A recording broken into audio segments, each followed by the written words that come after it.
वहीं खड़े रहे आप। गुरुवर, आपकी यदि आज्ञा है तो जस्ट 1 मिनट में मैं आपको कुछ अपना संबोधन। हाँ, बोलो एक बोलो प्रश्न बोलो। करूं। सरल, सहज और मुस्कान के धनी, वैराग्य व तप की प्रतिमूर्ति, लेकिन लोक कल्याण की भावना सर्वोपरि। नहीं कोई अहंकार और मिसाल बने हम सभी के लिए। ऐसे गुरुवर प्रमाण सागर जी महाराज व विराजमान शुल्लक भगवान को मेरा सत्सत नमन, सत्सत नमन। कि नहीं कोई शब्द भगवान आपको कोई उपमा दे सकूं, कि नहीं कोई शब्द भगवान आपको कोई उपमा दे सकूं, नहीं कोई लफ्ज की वाणी का रूप दे सकूं। नहीं देखा कोई भगवान, बस देखा है आपको भगवान। अभिलाषा रह गई एक, जीवन बीते आपकी स्नेहिल छाया में। सवाल। वैराग्य तप त्याग दिगंबरत व इस चर्या से कठिन दुर्लभ प्रेरणामय जिंदगी है कोई भला। गुरुवर, शंका समाधान के माध्यम से विदेश और आज कोतमा की इस फिजा में स्नेहमयी वाणी और स्नेह वात्सल्य की बारिश में हम सभी अपने आप को धर्ममय बंधन में भीगा पा रहे हैं।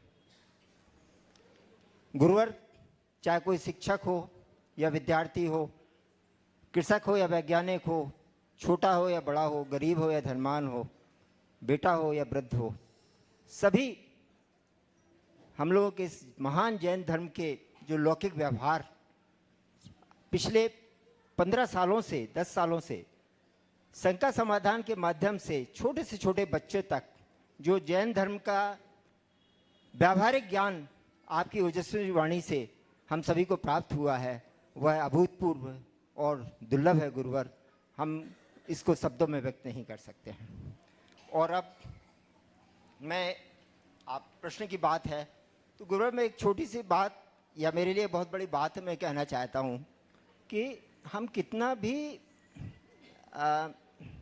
ध्यान में कर लें, मेडिटेशन कर लें, भावना योग भी करता हूँ गुरुवर, भावना योग भी कर लें, लेकिन मन में जब कोई भी प्रतिकूलता आती है, कोई मेरे जो मन में मैं सोचता हूँ और उसके विरुद्ध जब कोई कुछ कहता है या उससे विपरीत कुछ कहता है तो बड़े क्रोध के भाव आ जाते हैं गुरुवर। ओ, देखिए, पहले तो मैं चाहूंगा एक बार जोरदार करतल ध्वनि से उनका अभिनंदन करना। अतुल जी मध्य प्रदेश सरकार में पीसीसीएफ के पद से रिटायरमेंट लिए हैं। ये वरिष्ठ आईएफएस अधिकारी, लेकिन एक अच्छे श्रावक रहे हैं। मैं इनको एक अच्छे श्रावक के रूप में देखता हूँ और इससे हमारे अन्य अधिकारियों को भी प्रेरणा मिलती है, हमें लेना चाहिए। आपने जो सवाल किया है कि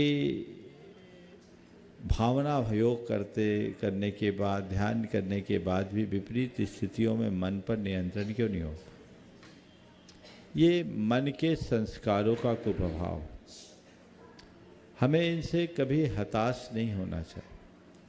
मन का ऐसा स्वभाव, वो उधर ही भागेगा, वो नकारात्मक बातों की तरफ लपकता है।